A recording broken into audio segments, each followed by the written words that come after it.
Hey everyone, welcome. We're about to dive into the surprisingly fascinating origin of a really foundational teaching, the gifts of the Holy Spirit. Think of this as a quick preview, just a little something to get us ready for a much deeper conversation. So it really all kicks off with this one simple question. We talk about the 7 gifts all the time, right? But have you ever actually stopped to wonder, where did we get that specific list of 7? The answer? Well, it's probably not what you think. All right, so let's start with the absolute basics. What are these gifts, according to the official teaching of the Church? Before we get into their wild origin story, let's just get on the same page. What are we actually talking about here? Here they are, the big 7. Wisdom, understanding, counsel, fortitude, knowledge, piety, and fear of the Lord. Now, the Catechism makes it super clear, these aren't just nice ideas. The Church teaches that these gifts belong in their fullness to Christ himself. And they're given to us to perfect our virtues and, make it easier to follow where God is leading us. Okay, so where in the world did that exact list come from? You'd think the Gospels, right? Or maybe one of St. Paul's letters. Nope, the real origin is way more surprising. That's right. If you go searching through the New Testament for that specific list of 7, well, you're going to be looking for a long time. You won't find it. This cornerstone teaching actually has its roots somewhere else entirely. Believe it or not, the source is actually a prophecy about the coming Messiah, way back in the Old Testament book of Isaiah. So these gifts were first described as the very qualities that would rest on the promised king, on Jesus Christ himself. And here it is, the verse itself. This translation is from the Septuagint, which was the ancient Greek version of the Old Testament. And this is key. It was the version that the early church was reading and using. It prophesies that the Spirit of God will rest on the Messiah and then lists out these 7 amazing gifts. But hang on. Why did I make such a big deal about it being the Greek translation?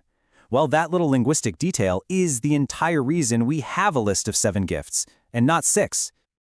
Okay, this is so cool. If you look at the original Hebrew text, it actually lists 6 gifts, but it repeats fear of the Lord. Now, this is a classic move in Hebrew poetry. You say something twice in a slightly different way to really drive the point home. But when the ancient Jewish scholars translated this into Greek, they looked at that repetition and thought, this seems to be pointing to 2 distinct but related ideas, so they translated them as piety and fear of the Lord. And just like that, 7 gifts were born. The early church adopted that 7-part list, and the rest is history. So let's zoom in on one of those gifts for a second, because it's the one that's probably the most misunderstood, the fear of the Lord. I mean, what does that even mean? Yeah, the name can really throw you off. This isn't about being terrified of God, like cowering in a corner. Not at all. It's about a deep, profound sense of awe and reverence.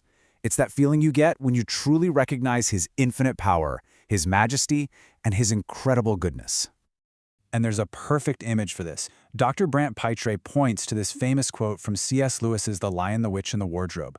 When talking about Aslan, who's the Christ figure, the children are told he isn't a tame lion. He's not safe, but he is good. That's it. That's the heart of this gift. It's a reverent awe for a God who is wild and powerful and majestic, but also perfectly, completely good. So, we've gone back in time, we've uncovered this incredible origin story, and we've clarified a really key gift. But honestly, we're just getting started. We've really only scratched the surface here. I mean, knowing where the gifts came from is one thing, but the real question is, how do they actually show up in our day-to-day lives? How do they help make us more like Christ? And that's really our invitation to you. If any of this has sparked your curiosity and you want to dive in deep, Dr. Brant Pitre, whose insights, by the way, helped shape this whole explainer, is hosting a live talk and discussion all about this. It's a chance to ask your own questions and go so much farther than we could hear. All the info you need to join is right here and also in the description below.